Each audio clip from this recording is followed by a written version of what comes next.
Отырыңыздар.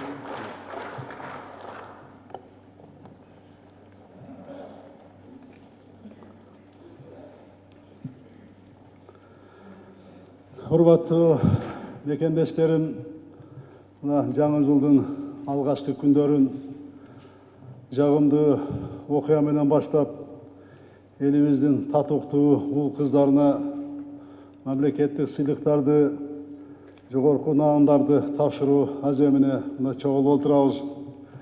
Сіздерден күжілмен еңбектің нәтижесінде шундай мемлекеттік жоғарғы сыйлықтарды алып жатасыңыздар.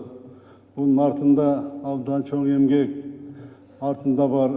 Мен сіздерді жоғарғы мемлекеттік сыйлықтарменен, сыйлықтарға татықты болушыңыздарменен шын ділімден құттықтаймын сіздерді.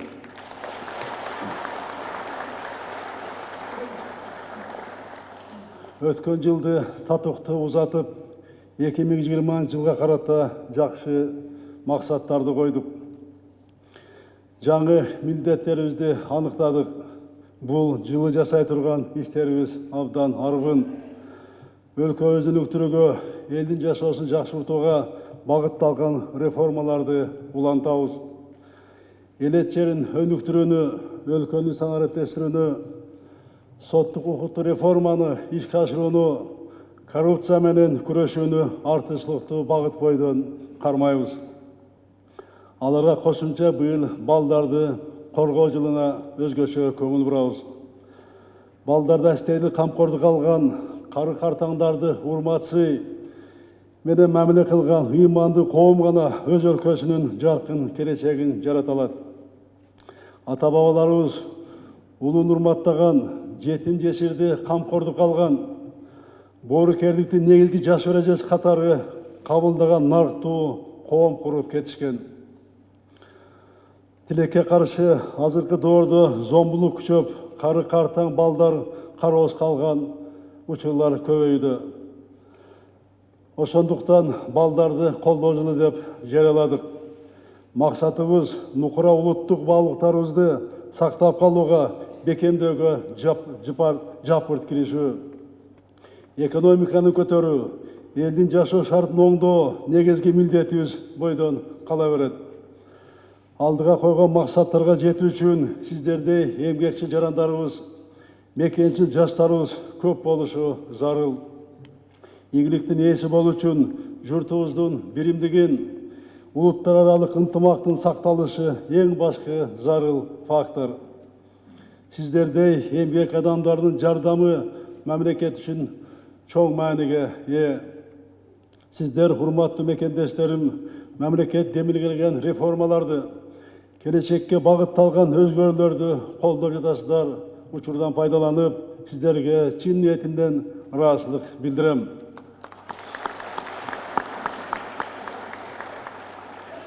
Сиздер эмгекчилдик, мекенчилдик сапаттарыңар менен коомдогу кадыр баркка урматтоого жеттиңиздер. Мамлекеттик сыйлыктарды ыйгар үчүн биз коомчулуктун, эмгек жааматтардын оюн эске алдык. Бүгүн сиздерге эл арасында абийир таап, өлкөнүн өнүгүүсүнө мыкты салым кошуп жаткан мекендештерибизге сыйлык тапшырып жатканыбызга биз абдан кубанычтабыз. Сыйлык алып жаткан инсандарыбыздын арасында Тажыбаев, Айдыбаев аксакалыбыз кичине сыркоолоп ооруп келбей калыптыр. Жакшы болуп кетсин, Кудайым колдосун аксакалыбызды. Айтматова Роза эжебиз, Актанов Табылды аксакалыбыз жана Боспонуп өскөн агабыз бар экенин аларды урматтоо менен белгилеп кетким келет. Абдыбаев, Тажыбаевди билесиздер, бүт эмгек жолун бул Кыргызстандын экономикасын көтөрүүгө арнады аксакалыбыз. Бир катар райондор жетектеп, элет жерине өнүктүрүүгө эбегейсиз зор салым кошту. Ел арасында кадыр баркы бийик ардагер катары ардактуу эс алда болсо дагы журтубуздун ынтымагын чыңдоого өзүнүн салымы мына кошуп келе жатат.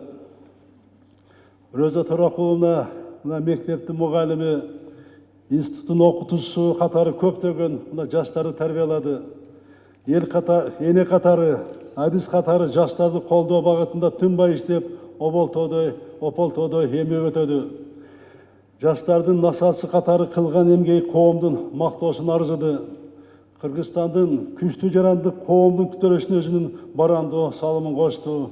Эми билесиздер, улутубуздун сыймыгы Чыңгыз Төрөкуловдун бир тууганы, атанын татыктуу кызы мына өзүнүн ак эмгеги менен, эмгекчилдиги менен журт арасында кадыр баркка ээ. Мына мамлекетибиздин өнүгүүсүнө дагы мына талыкпай өз салымын мына кошуп келе жатат. Аны журтубуз бардыгы билет. Кол чаап коюңуздар. Табалды Актанович мына көп жылдардан бери театр тармагына эмгекчилип, маданияттын көйгөйлөрү менен жашап келет. Комузчу, обончу, режиссер, драматург, театр жана кино актёру катары элибиздин купулуна толгон чыгармачылык инсан. Кол чаап коюңуздар. Профессор Осмонов өскөн улуу муундун өкүлдөрүнүн жөнгүлө көп жылдардан бери үзүрлүү эмгек өтөдү. Студенттердин канчаларын окутуу, турмуш жолуна узатты, илимдин кандидаттарын, докторлорун даярдады. Өзгөчө белек кетүүчү жагдай кыргыз тарыхый жүзүндөгү чоң салым кошту. Тарых сабагы боюнча мектеп окуучулары үчүн окуу китептеринин автору. Бул урматтуу инсандарыбыз өзүнүн эмгекчилдиги, эл жерине өтөгөн таза кызмат аркылуу Манас орденине татыктуу болушту. Телережиссура тармагына көп жылдар бою жемиштүү иштеп, оңдогон даректүү фильмдерди жараткан эмгеги үчүн жаш кадрларды даярдоого кошкон чоң салым эске алынып, Сутенова Байма даңк ордени менен сыйланды. Байма Жапарова кыргыз журтчулугуна абдан таанылуу инсан. Анын кыргыз телевизиясы өнүктүрүүсүнө кошкон салымын журтубуз, коомчулугубуз жакшы билет. Рахмат сизге. Сизди эл урматтайт. Урматтуу салтанаттын катчылары, таланты менен, чыгармачылыгы менен элдин купулуна толгон мыкты маданият ишмерлери да арабызда олтурушат. Алардын арасында Кыргыз Республикасынын эл артисти, эл жазуучусу деген бийик наамга татыктуу болушкан таланттуу ишмерлер бар. Белгилүү ырчы Майрам Дүйшөкееваны, балерина Айзада Тумакованы, актер жана режиссер Эгемберди Чалабаевди, режиссер Алтынбек Максутовду жана жазуучу Абдылда Шаршеналыны барыңыздар таанысыздар.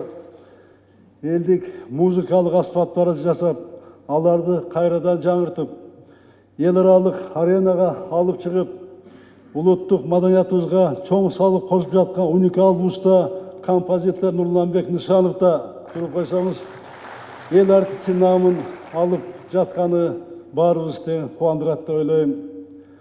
Ал эми Кыргыз Республикасынын эмгек сиңирген артисти наамы ыйгарылгандардын ичине элет жеринде эмгектенген белгилүү комузчулар Токтомурат Осмоналиев жана Намазбек Шеркулов мына кирди.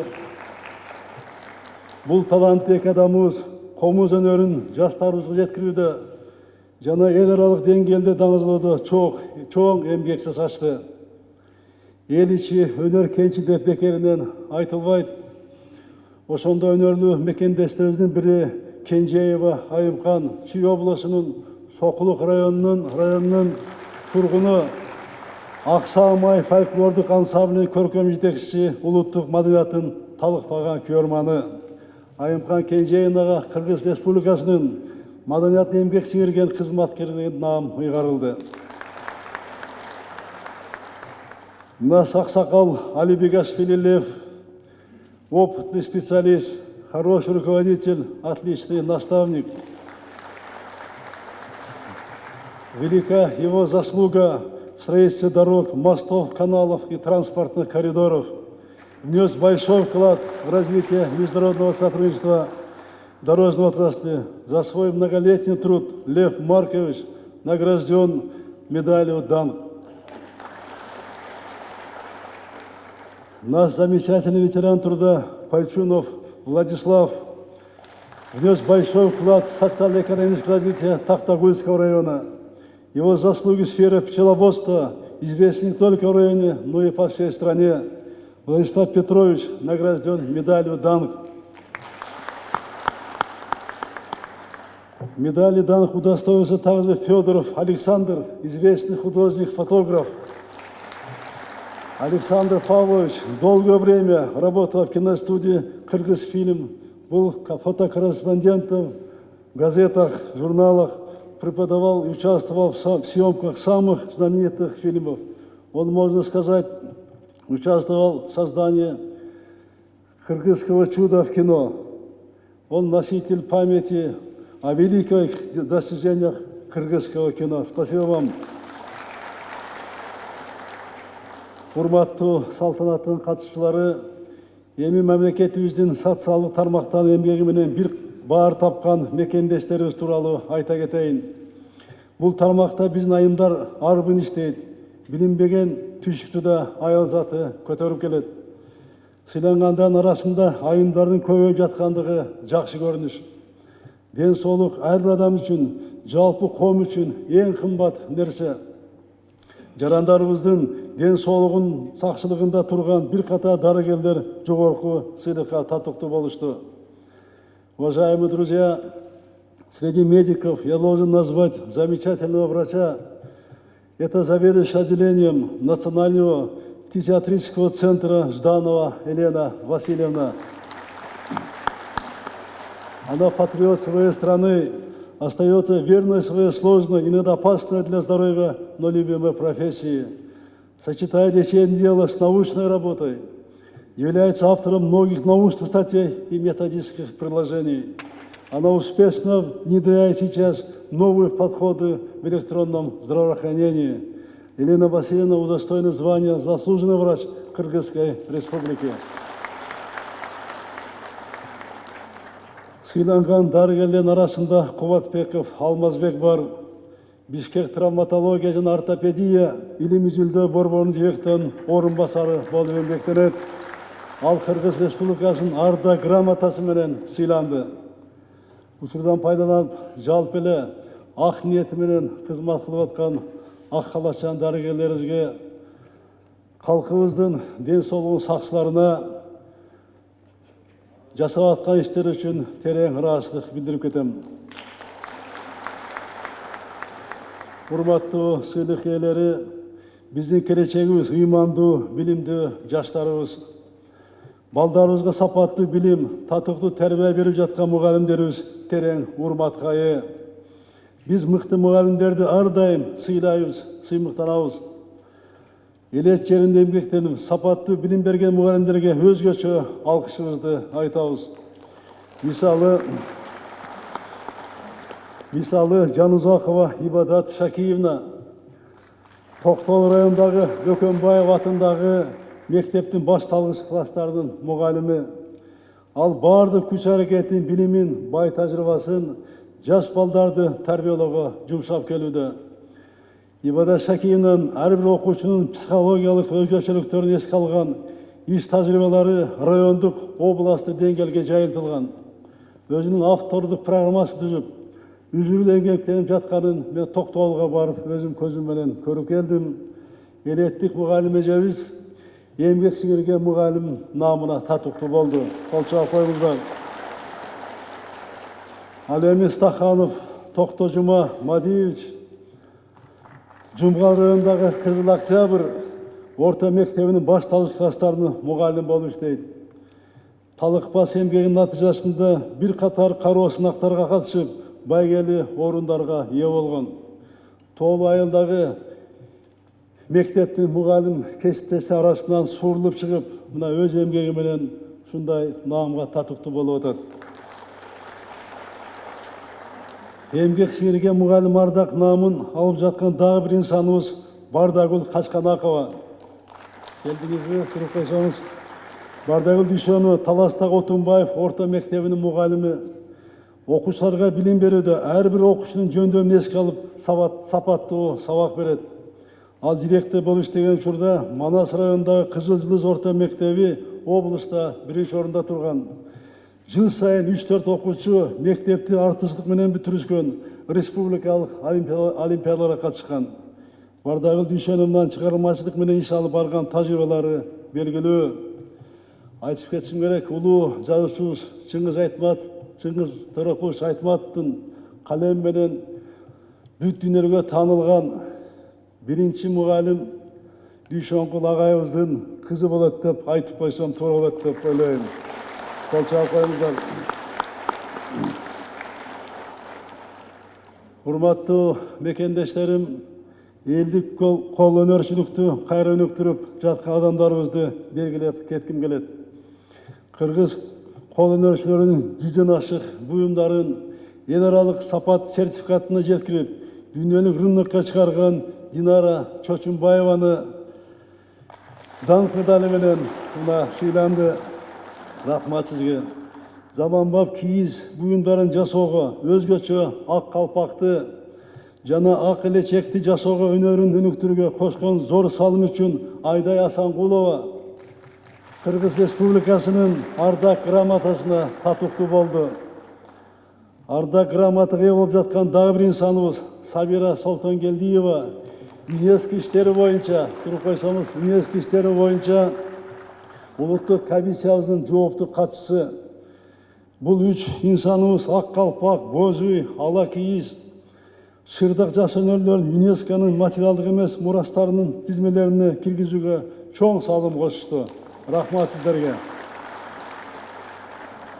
Урматтуу салтанаттын катышчылары, аймактары жана жалпы эле республикабыздын экономикасын өнүктүрүүгө чоң салым кошуп жаткан инсандарыбыз жана ишканалар да сыйлыктарга татыктуу болушту.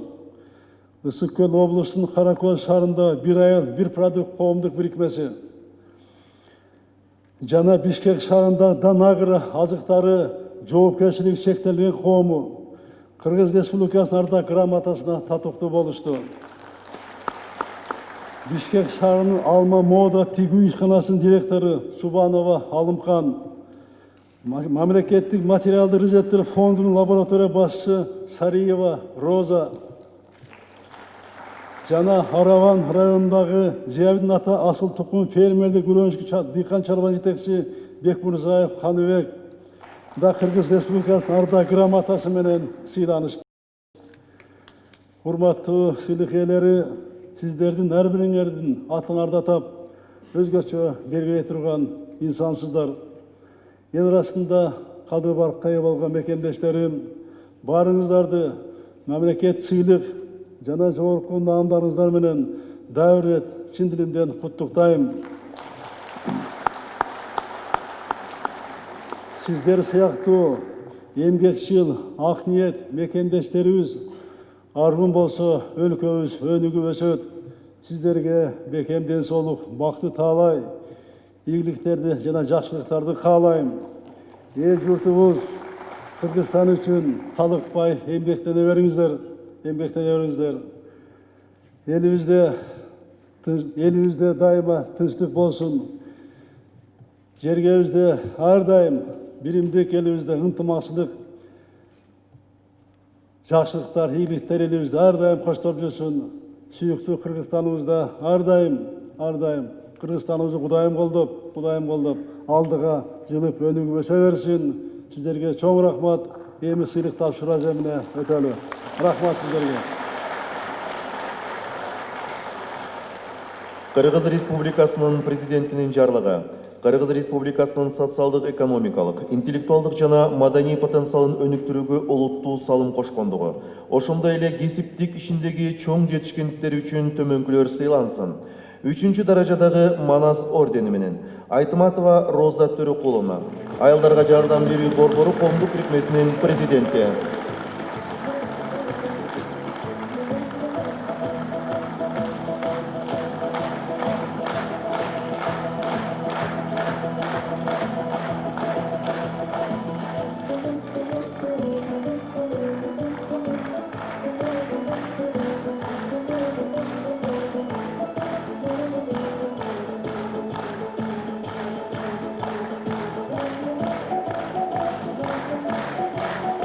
Актанов Табылды Тыныбекович, Кыргыз Улуттук академиялык драма театрынын артисти.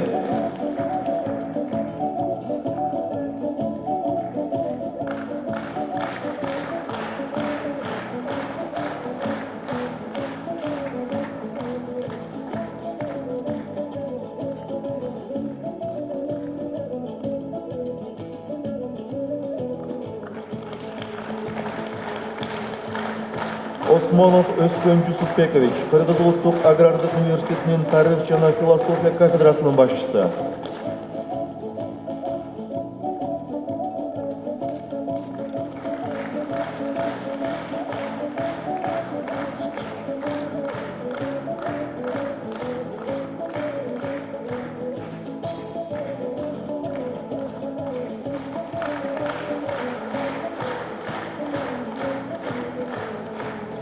Даңқ ордени менен сыйлансын. Сутенова Байма Жапаровна, Кыргыз Республикасынын коомдук телерадио берүү корпорациясынын программалар дирекциясынын директору.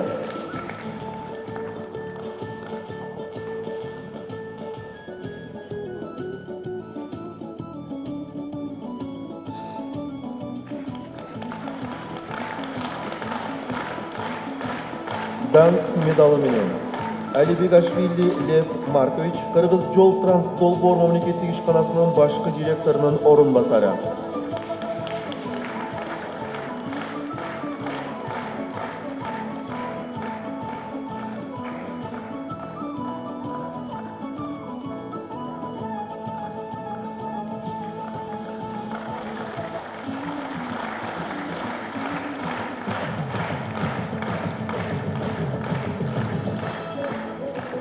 Ахмедов Бигижан Махмудович, коомдук ишмер, тарыхчы, жазуучу.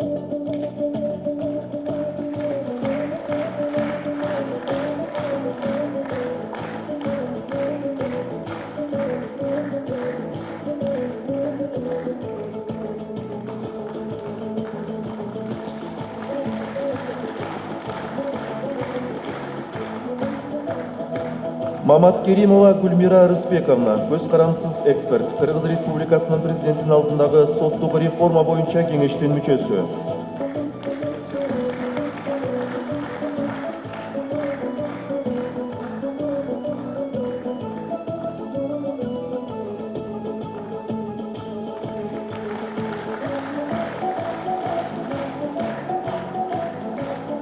Мамбеталиев Аскар Мамбеталиевич, коомдук ишмер, пенсионер.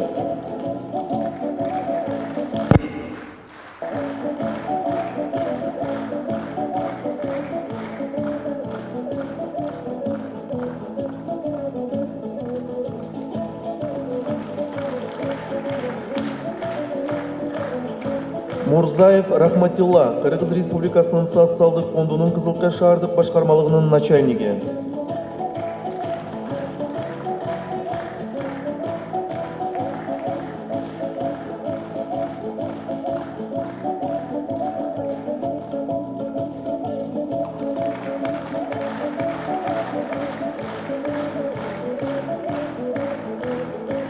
Мусаев Акылбек Инаятович, Бишкек шаардык номер 1 клиникасынын хирургия бөлүмүнүн башчысы.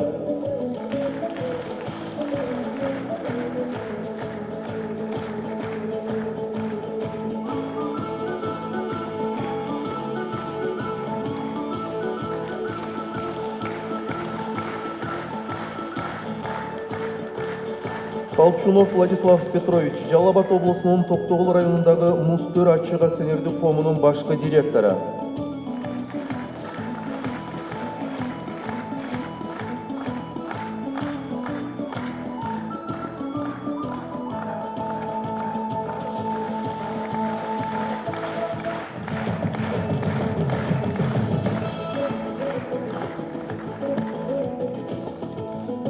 Примов Бердибаев, Перити Куал жоопкерчилиги чектелген коомунун директору.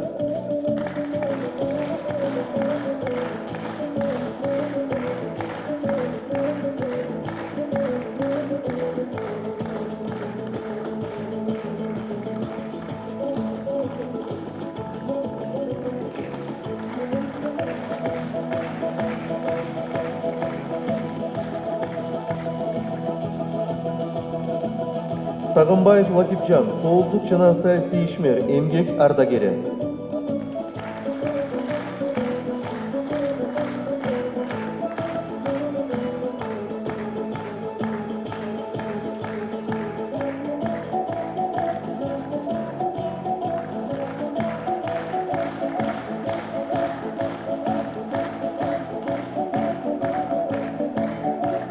Сопиев Абдыманап Усакеевич, Чүй облусунун Аламедин районунун Афган согушунун ардагерлери коомдук бирикмесинин төрагасы.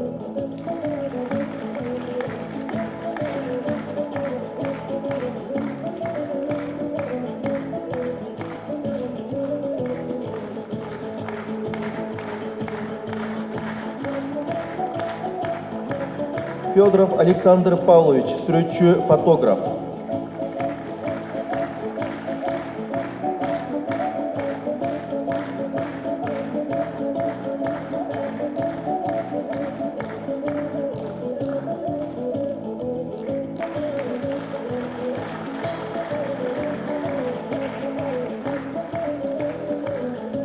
Чочумбаева Динара Илимбековна, как Сарк Кейчи коомдук фондунун директору.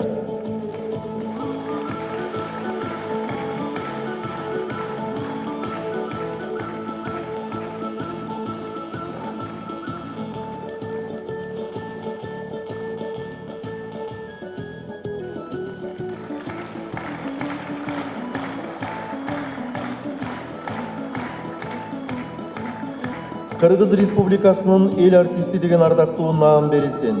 Дүйшекеева Майрам Нарымбаевна, Кыргыз Улуттук филармониясынын солисти.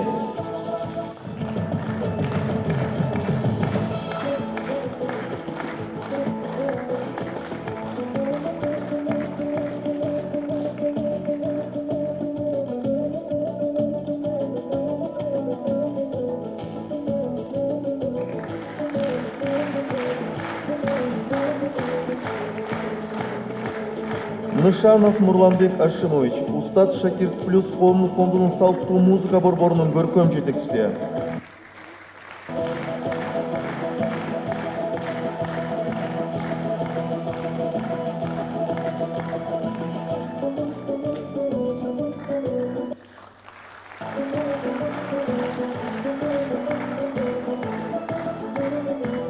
Максутов Алтынбек Аскарович, Кыргыз Улуттук филармониясынын көркөм жетекчиси.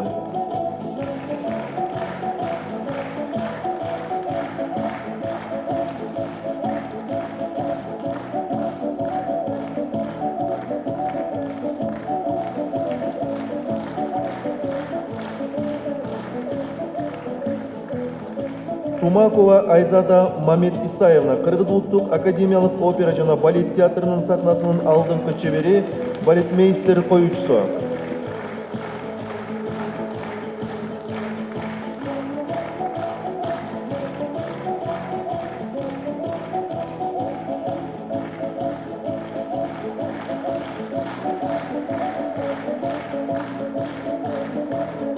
Чалабаев Эгемберди Вахапович, Кыргыз мамлекеттик жаш көрүүчүлөр театрынын режиссеру.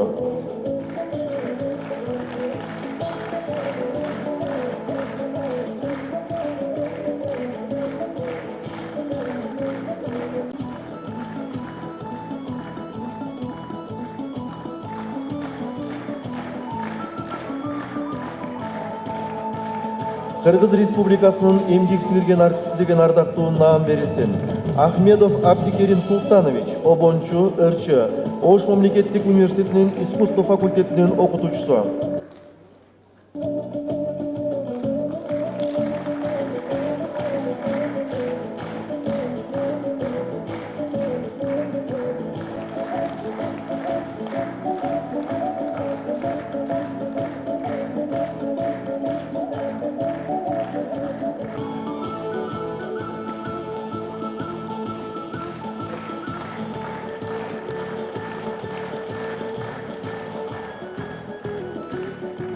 Кыргыз Республикасынын маданиятына эмгек сиңирген ишмер деген ардактуу наам берилсин.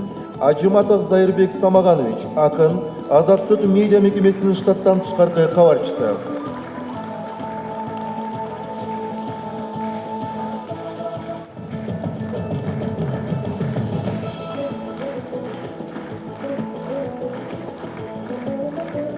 Балбекина Лариса Васильевна, мамлекеттик улуттук орус драма театрынын көркөм жетекчисинин жардамчысы.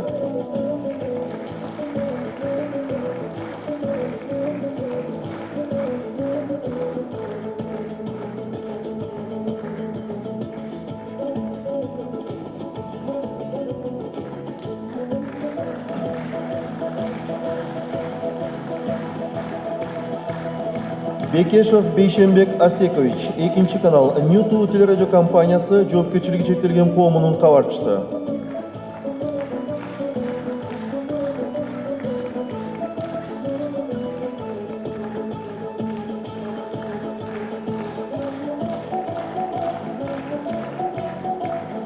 Бектурова Асия Тобокеловна, мамлекеттик каттоо кызматынын алдындагы архив агенттигинин ведомстволук архивдер менен иштөө жана контролдоо боюнча секторунун баш кадиси.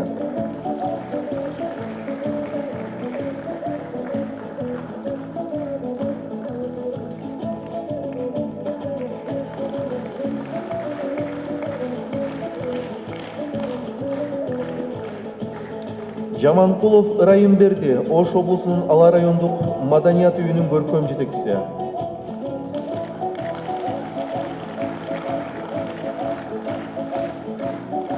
Тармагынын директору.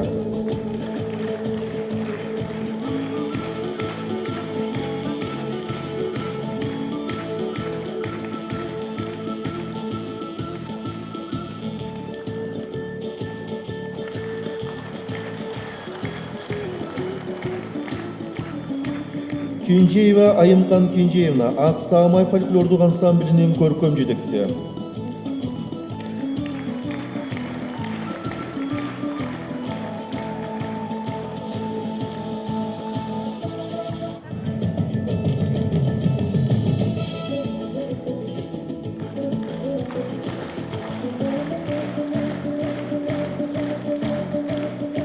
Мамбетказиева Айгүл Токтобековна, корпоратив атындагы Кыргыз улуттук көркөм сүрөт музейинин директору.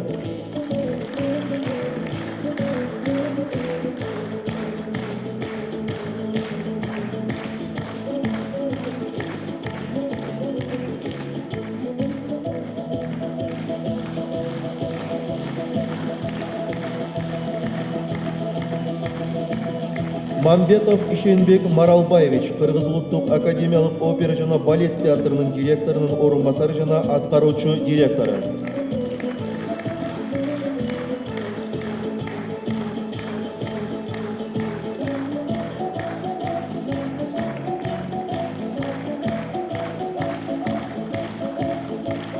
Рыспаев Курманбек Абдымамбетович, Кыргыз Республикасынын Жогорку Кеңешинин аппаратынын басма сөз кызматынын жетекчисинин орун басары.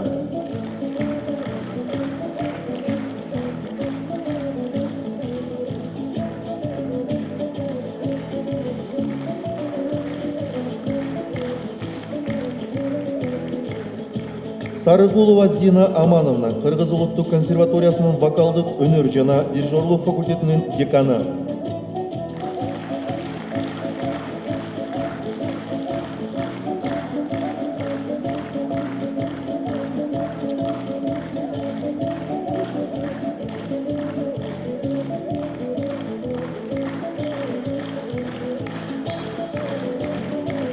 Турдалиева Бегимбүбү Турапбаевна, Эркинтоо мамлекеттик расмий гезитинин саясат бөлүмүнүн башчысы.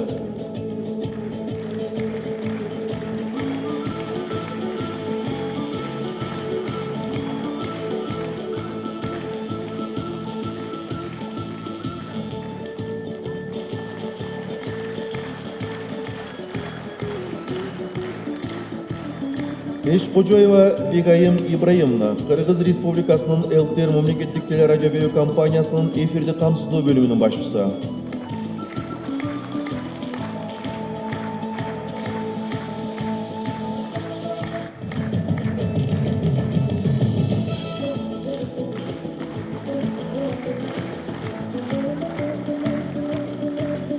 Кыргыз Республикасынын эмгек сиңирген врачы деген ардактуу наам берилсин.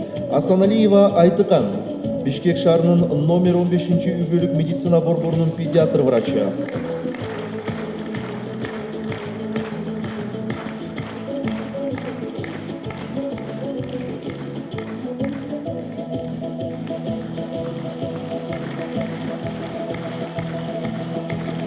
Жарматова Темирхан Досатовна Ош областар аралык бириктирилген клиникалык ооруканасынын директорунун дарылоо иштери боюнча орун басары.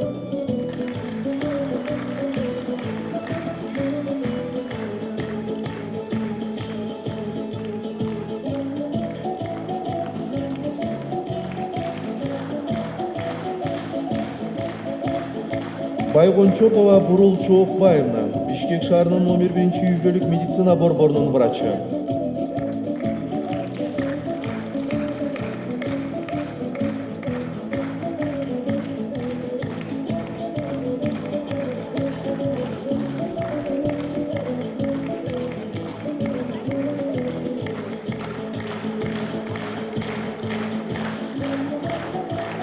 Жданова Елена Васильевна, Кыргыз Республикасынын саламаттыкты сактоо министрлигине караштуу улуттук фтизиатрия борборунун көп дарыларга туруктуулук бөлүмүнүн башчысы.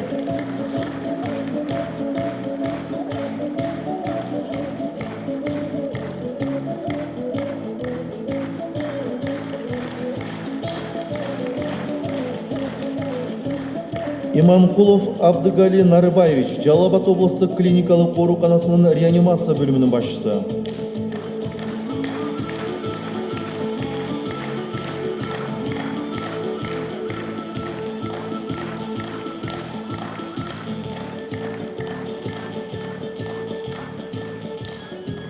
Көчмамбетов Темирлан, Нарын облусунун Жумгал райондук үй-бүлөлүк медицина борборунун номер 2 Кыздар үй-бүлөлүк дарыгерлер тобунун клиникалык жетекчиси.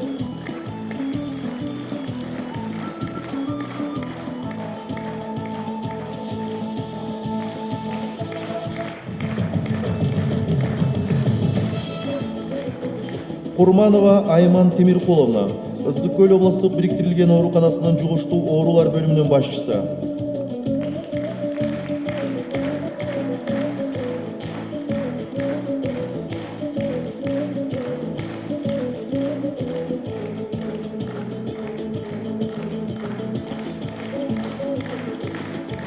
Маматов Адамкали, Чүй облусунун Сокулук райондук үй-бүлөлүк медицина борборунун стоматология бөлүмүнүн башчысы.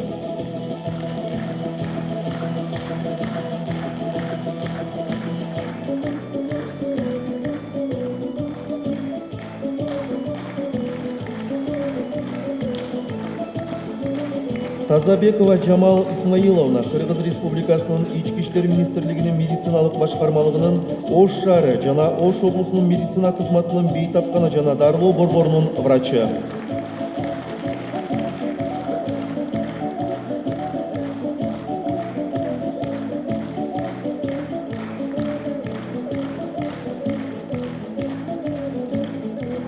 Хусенова Махбуба Юсуповна, Баткен областык бириктирилген ооруканасынын төрөт бөлүмүнүн башчысы.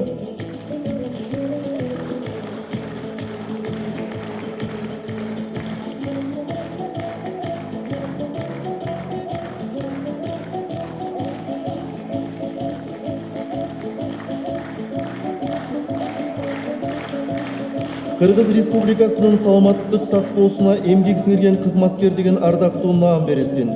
Бобекова Асылгүл Анарбековна, Чүй облустук бириктирилген ооруканасынын медициналык кызмат көрсөтүүлөрдүн сапатын башкаруу боюнча бөлүмүнүн башчысы.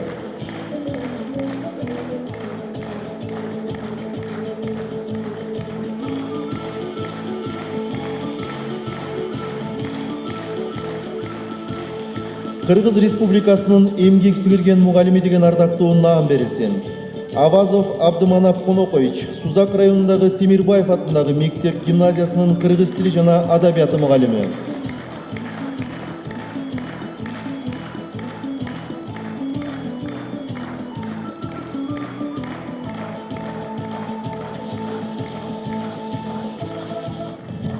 Акматов Абдыкалык, Өзгөн районундагы Калмурзаев атындагы номер 20 орто мектебинин директору.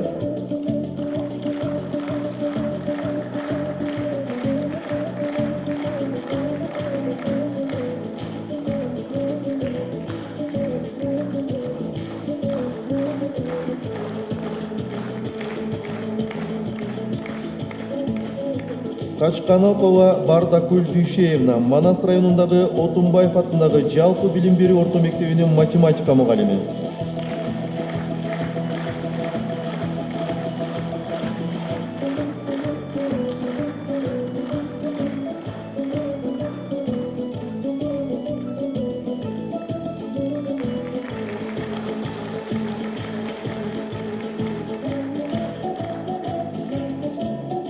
Алибаев Абдумиталип Шарабидинович Баткен районундағы Каратокой мектеп гимназиясынын математика мұғалімі.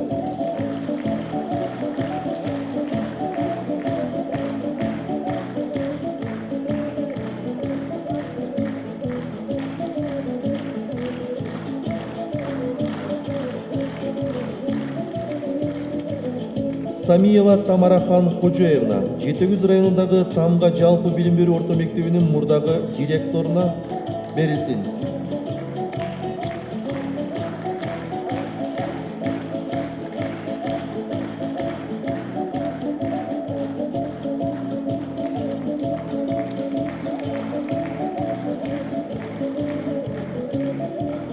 Базарова Апал Тоғызтұро районундағы Мойдунов атындағы номер 1 Махмал жалпы билим берүү орто мектебинин директору.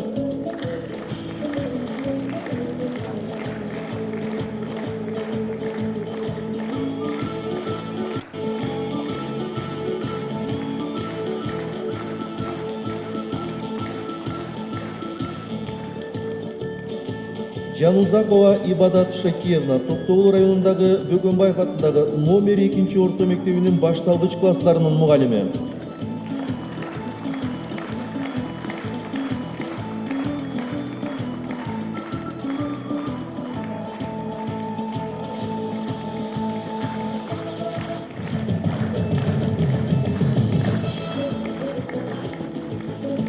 Стаханов Токтожума Мадиевич Нарын облусунун Жумгал районундагы Кызыл Октябрь орто мектебинин башталгыч класстарынын мугалими.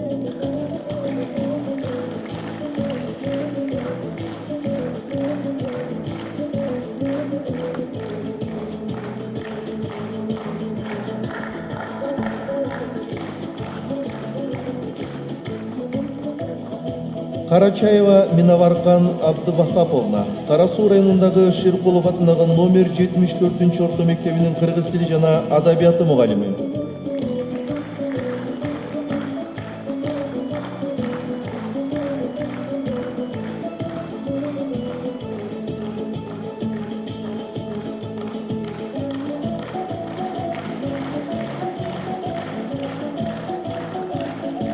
Эркебаев Мойдун педагогикалык эмгектердин ардагери.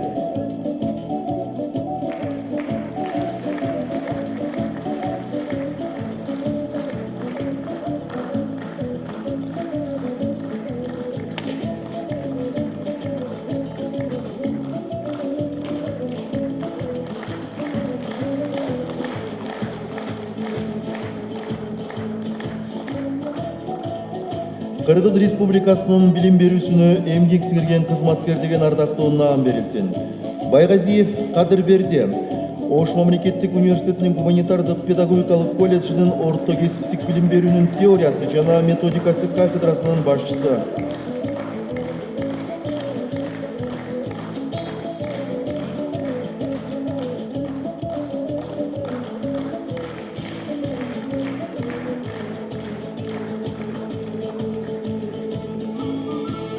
Бурканов Мустапакул Аниварович Ноокат районундагы Шанкол орто мектебинин директору.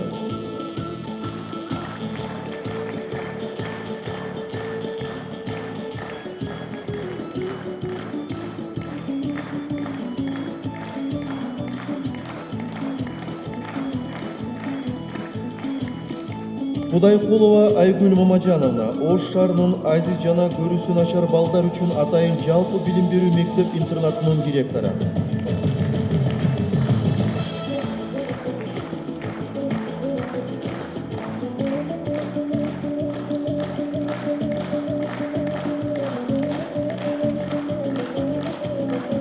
Кыргызбаева Чынар эл аралык университетинин мамлекеттик расмий жана чет тилдер кафедрасынын доценти.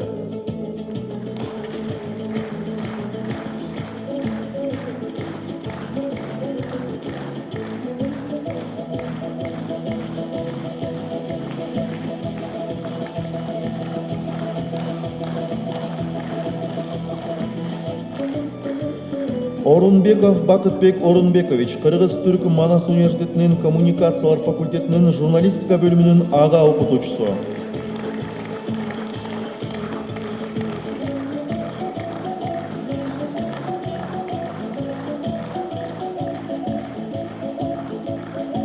Сатыбаев Абдуганы Жунусович, Ош технологиялык университетинин маалыматтык технологиялар жана башкаруу кафедрасынын башчысы.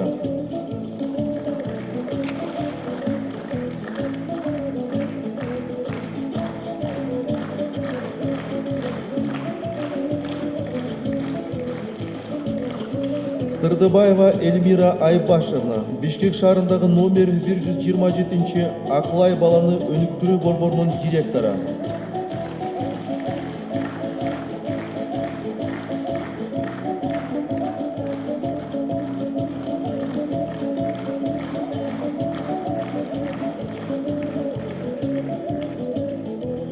Тян Светлана Иннокентьевна, Токтогул шаарындагы номер 1 достук мектепке чейинки билим берүү уюмунун директору.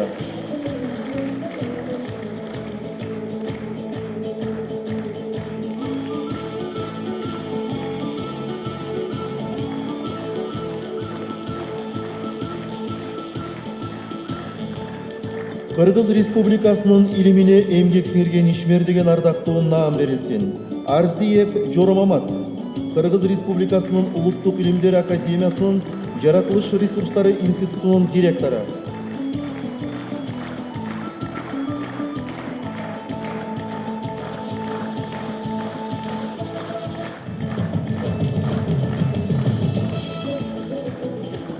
Нургазиев Рыспек Зарылдыкович, Кыргыз Улуттук агрардык университетинин ректору.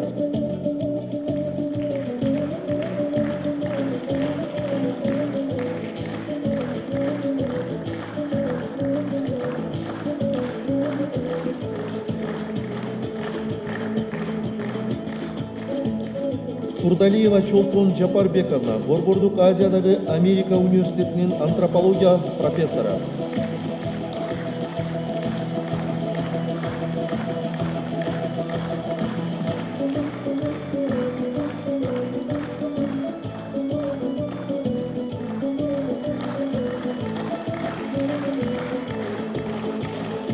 Усупбаев Акылбек Чолпонкулович, Кыргыз мамлекеттик медициналык академиясынын дипломго чейинки жана дипломдон кийинки окутуунун урология жана андрология кафедрасынын башчысы.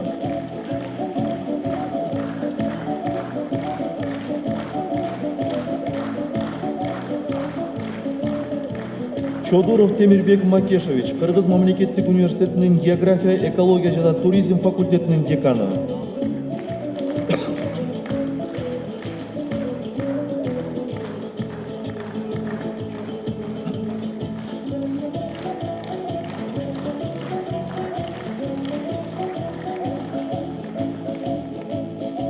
Кыргыз Республикасынын эмгек сиңирген экономисти деген ардактуу наам берилсин. Давлесов Батырбек Насырович, Кыргыз Республикасынын президентинин аппаратынын кызматкери.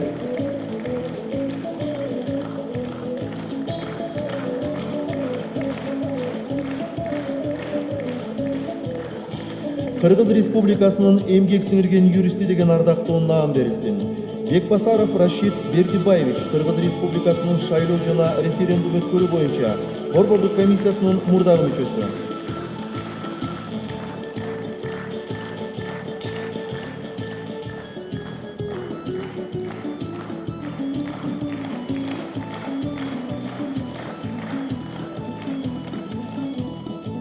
Шайназаров Тынчтык Ураимович, Кыргыз Республикасынын Жогорку Кеңешинин депутаты.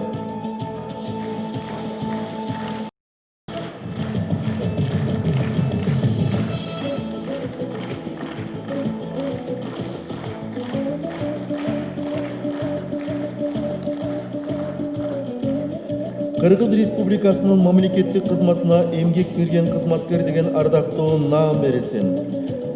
Абетекова Рыскүл Нургазиевна, Кыргыз Республикасынын өкмөтүнүн Кыргыз Республикасынын Жогорку Кеңешиндеги өкүлчүлүгүнүн эксперти.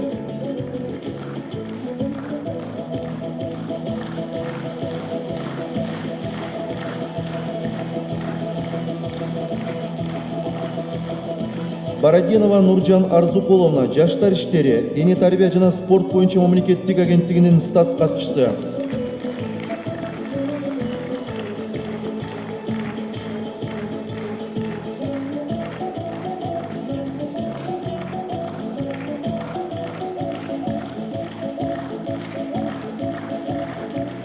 Иманалиев Каныбек Капашевич, Кыргыз Республикасынын Жогорку Кеңешинин депутаты.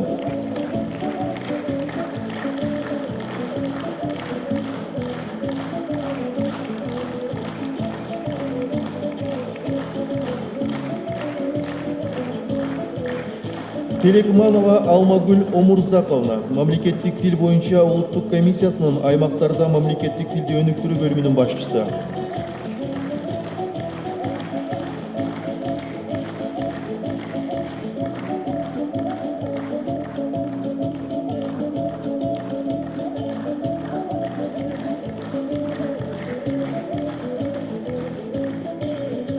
Жаркыналиева Азият Шабалотовна, Кыргыз Республикасынын өкмөтүнүн Талас облусундагы ыйгарым укуктуу өкүлүнүн орун басары.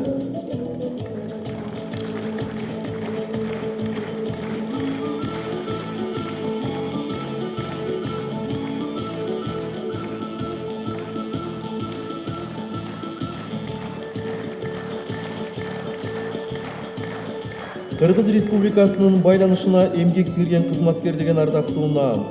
Жумабеков Батырбек Тологонович, Альфа Телеком жабык акционердик коомунун техникалык директору.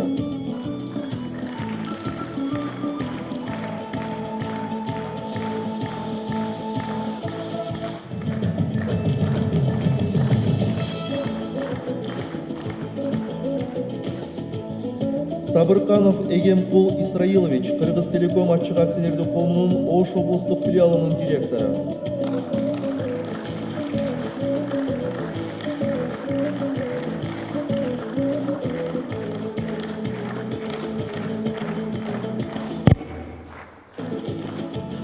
Кыргыз Республикасынын айыл чарбасына эмгек сиңирген кызматкер деген ардактуу наам берилсин. Айдаралиев Талайбек Алимбекович, айыл чарба өсүмдүктөрүнүн экспертизалоо департаментинин директору.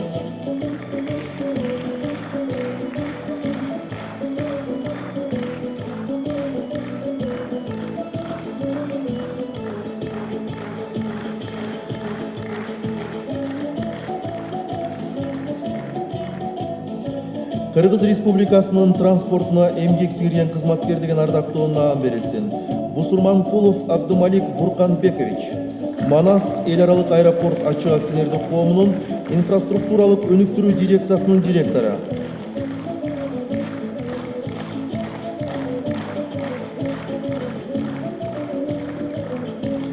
Кыргыз Республикасынын дини тарбиясына жана спортуна эмгек сиңирген кызматкер деген ардактуу наам берилсин.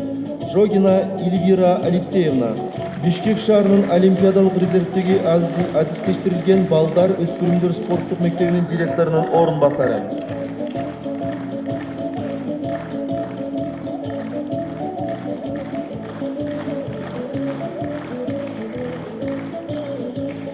Кыргыз Республикасынын ардак грамотасы менен төмөнкүлөр сыйлансын. Абдыжакыпов Султанбек Төлөгөнович, Нарын районундагы Азимсы асыл тукум чарбасынын башчысы.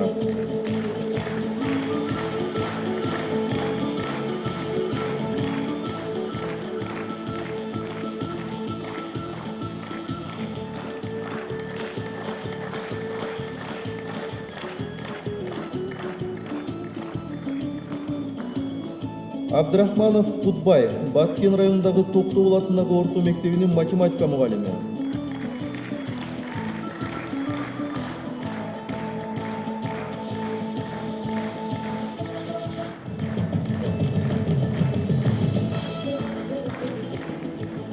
Айдаралиев Кубанычбек Исагалиевич, Кыргыз Республикасынын экономика министрлигинин соода саясаты башкармалыгынын начальниги.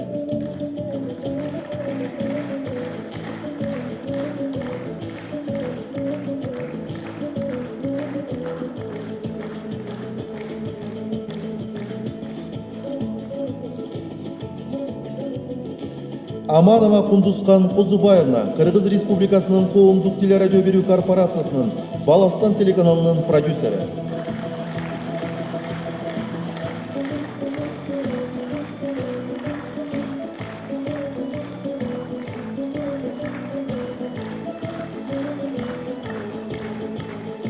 Асангулова Айдай Бектимировна, Кийиз Дүйнө коомдук фондунун директору.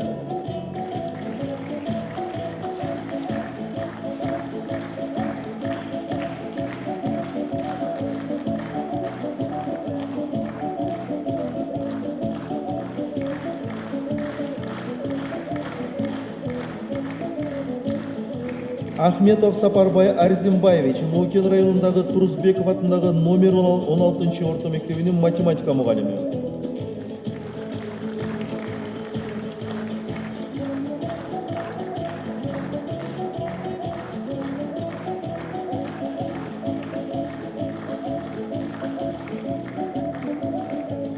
Бакиров Анарбек Убайдуллаевич Өзгөн райондық мемлекеттік администрациясының жалпы бөлімінің басшысы.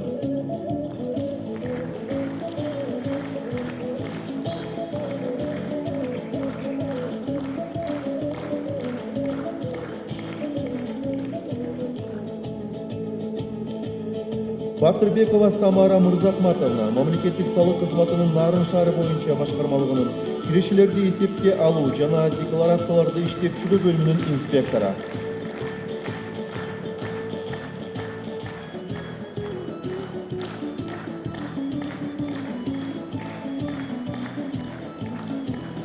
Бекбоев Жолдошбек Доталиевич Бишкек шаарынын олимпиадалык резервдеги адистештирилген балдар өспүрүмдөр спорттук мектебинин директору.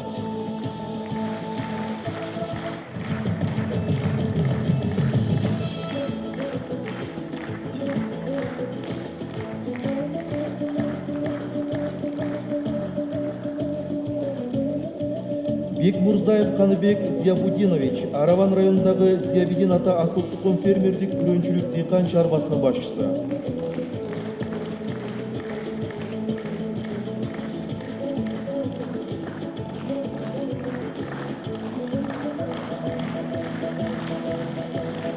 Виноградова Галина Аркадьевна Куренкеев атындағы Кыргыз мамлекеттик музыкалык окуу жайынын теория сабактары жана жалпы фортепиано боюнча окутуучусу.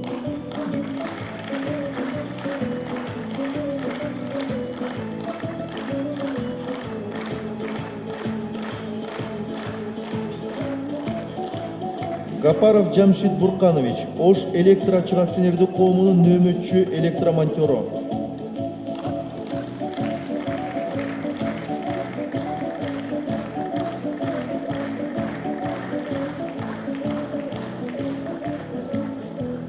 Жапаркулова Марина Кадырбаевна Кыргыз Республикасынын эмгек жана социалдык өнүктүрүү министрлигинин алдындагы балдар үчүн ишеним телефону борбор мамлекеттик мекемесинин директору.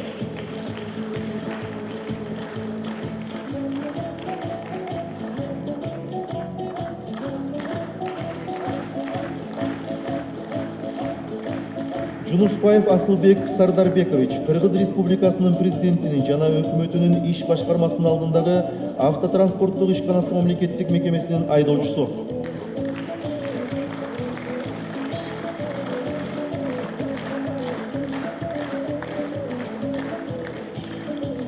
Жапаров Шавкат Ахматович Атайын байланыш кызматы мамлекеттик ишканасынын Жалал Абад филиалынын фелдигери.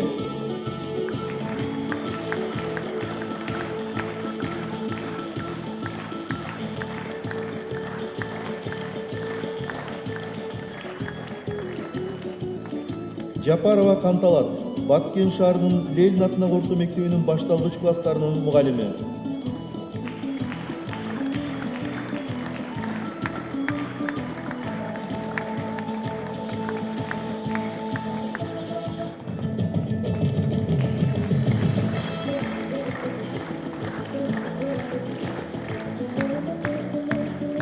Жолболдуев Памирбек Бакыевич Кыргыз мамлекеттик курулуш транспорт жана архитектура университетинин финанс экономикалык жана чарба иши боюнча проректору.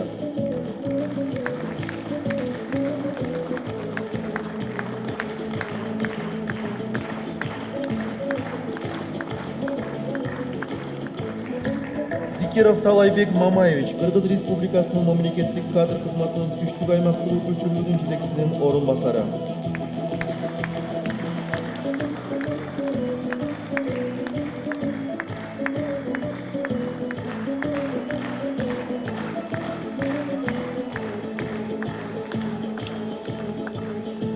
Исаева Бактыгүл Кедейкановна Токмок аймактык ооруканасынын директору.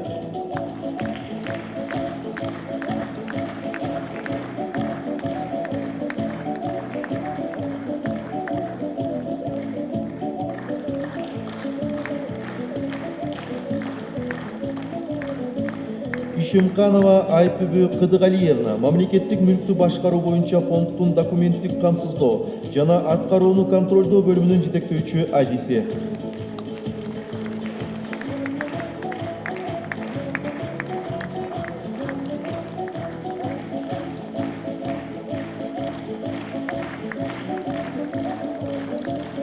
Казыбекова Алтынай Рыскуловна Жалал-Абад шаарындагы Бабкин атындагы номер 1 мектеп гимназиясынын орус тили жана адабияты мугалими.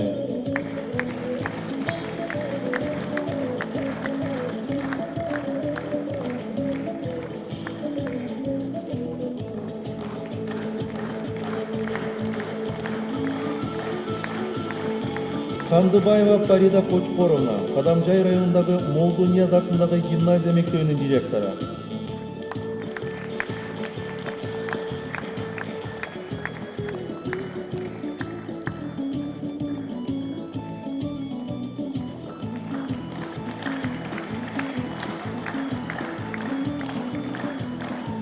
Каримов Нодырбек Топтосунович, Кыргыз Республикасынын Жогорку Кеңешинин депутаты.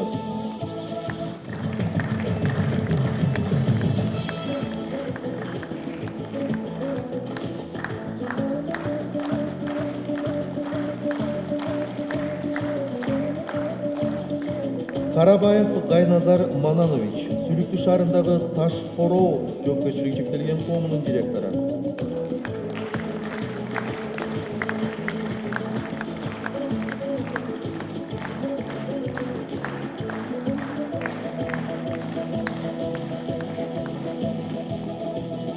Койбагарова Асель Алмазбековна, Кыргыз-Россия Славян университетинин медициналык факультетинин профессору, Кыргыз мамлекеттик медициналык академиясынын кафедрасынын башчысы.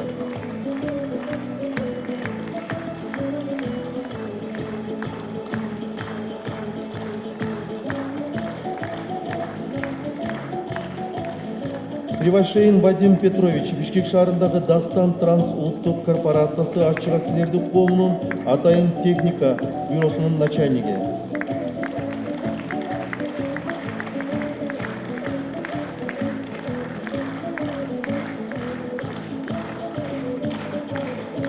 Кубатбеков Алмазбек Анарбекович, Бишкек травматология жана ортопедия илимий изилдөө борборунун директорунун дарылоо иштери боюнча орун басары жана башкы врачы.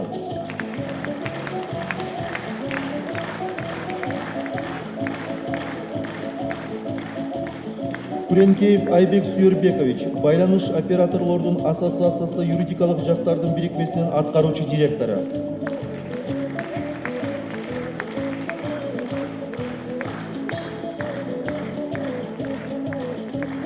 Кыязов Адылбек, Бишкек шаарынын номер 51 мектеп гимназиясынын драма ириминин жетекчиси.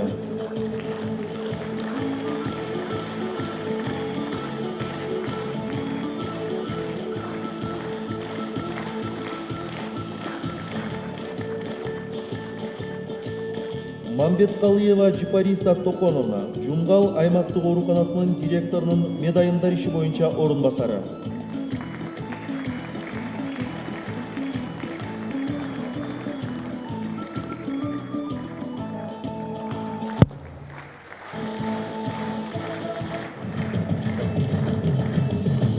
Янков Геннадий Олегович, Бишкек шаарынын Том Экс медициналык борборунун Нур менен диагностикалоо бөлүмүнүн башчысы.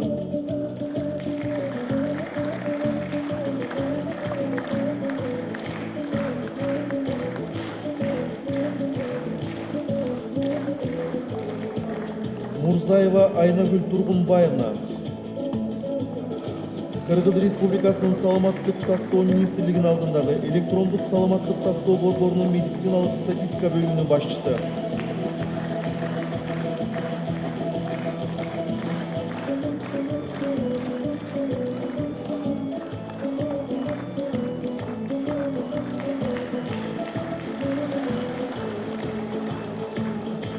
Мурзалиев Кылычбек Муражидинович, Кыргыз Республикасынын ЛТР мамлекеттик телерадио берүү компаниясынын башкы директорунун орун басары.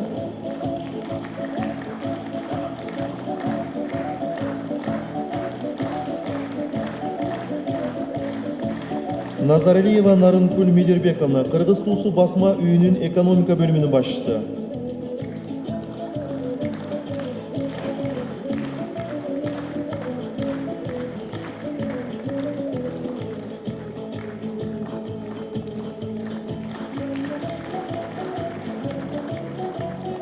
Назаров Омурбек Исмаилович, Бишкек шаарынын Планета Максимус, Бишкек Строй Сервис жана Глобал Бизнес Консалтинг жоопкерчилиги чектелген коомунун директору.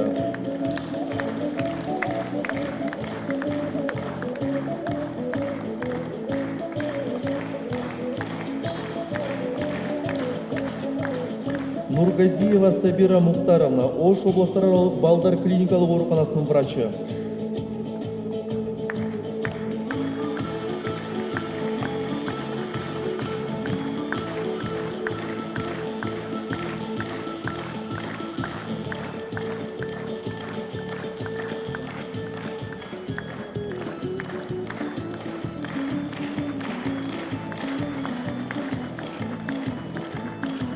Оморов Турдалы, Ош шаарынын Олимпиадалык резервдеги адистештирилген балдар өспүрүмдөр спорттук мектебинин окутуучу машыктыруучусу.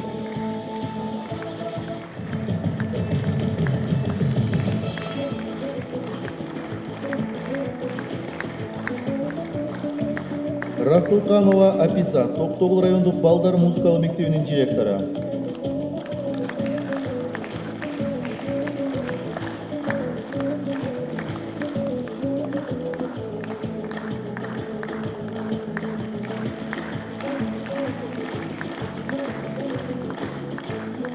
Радченко Игорь Владимирович, Бишкек шаарынын Аякс жоопкерчилиги чектелген коомунун директору.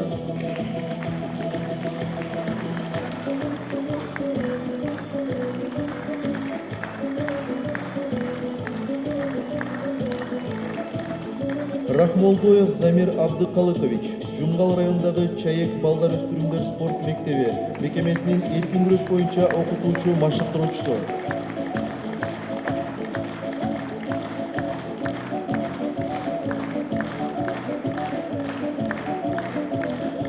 Садыков Ильдар Вахидович, Туган Тел, Татар-Башкыр маданий борбору коомдук бирикмесинин вице-президенти.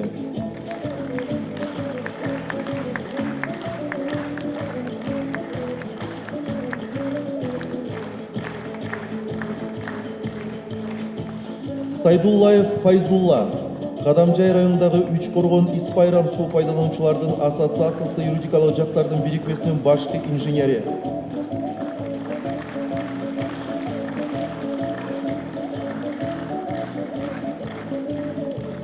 Сариева Роза Керимовна, Кыргыз Республикасынын өкмөтүнө караштуу мамлекеттик материалдык резервдер фондунун дан жана андан алынган азыктардын сапатын баалоо боюнча лабораториясынын башчысы.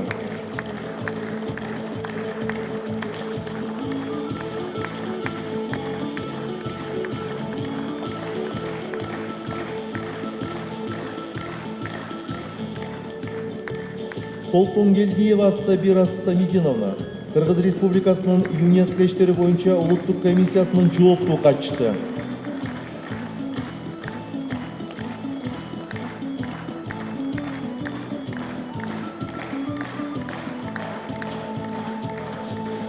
Субанова Алымкан Сатканкуловна, Бишкек шаарынын Алма мода темишканасынын директору.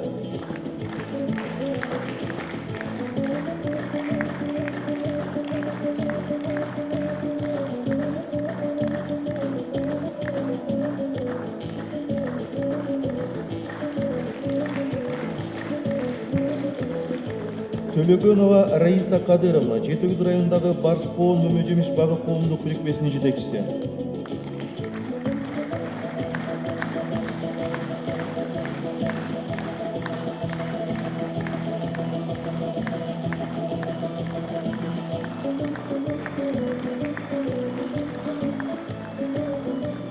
Темирбаев Абулбек Сатымбаевич, Нокен районундагы Кочкор Ата областараралык медициналык реабилитация борбору мекемесинин бөлүм башчысы.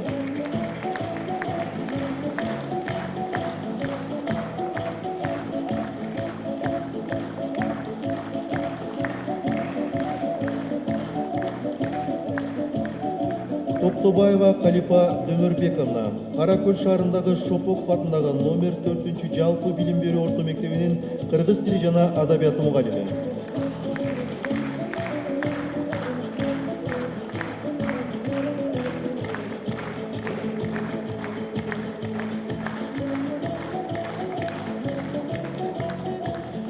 Узакбаева Айнура Зарлыкбековна Кыргыз Республикасынын Республикалык клиникалык жугуштуу оорулар ооруканасынын башкы врачынын медицина бөлүгү боюнча орун басары.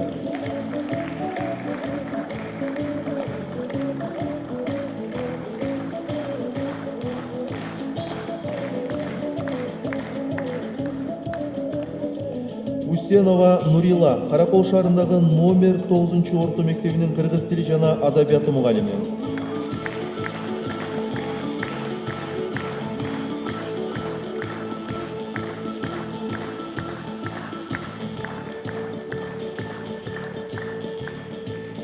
Шагамурзаев Ашымбек Тиллабаевич Баткен районундагы Жаңырык фельдшердик акушердик пунктунун фельдшери.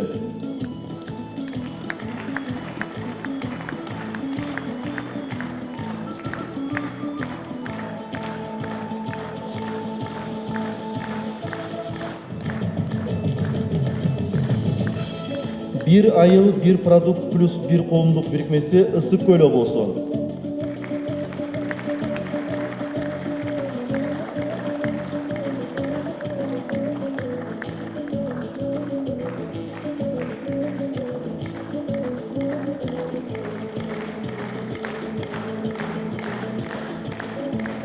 Дан агро азыктары жоопкерчилиги чектелген коому Бишкек шаары.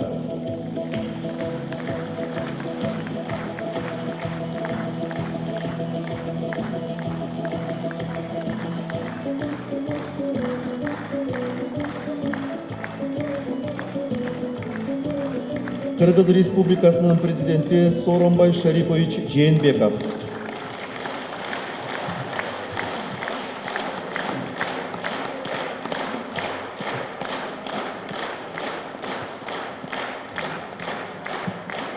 Урматтуу мекендештерим, рахмат. Шилиңиз агут болсун. Кудайым силерге чын ден соолук, узун өмүр берсин. Үй бүлөдө, өзүңүздөрдө ар дайым ийгиликтер, жакшылыктар болсун. Сүйүктүү мекенибиз Кыргызстанды Кудайым колдоп, элибизде ар дайым ынтымак, биримдик болсун, жергебизде тынчтык болсун, тынччылык болсун. Мамлекетибиз өнүп өсө берсин. Сиздердей ушундай эмгекчил, ак ниет адамдар арабызда көп болсун. Кудайым баарыбызды колдосун. Рахмат сиздерге. Ийгилик болсун. Чоң рахмат.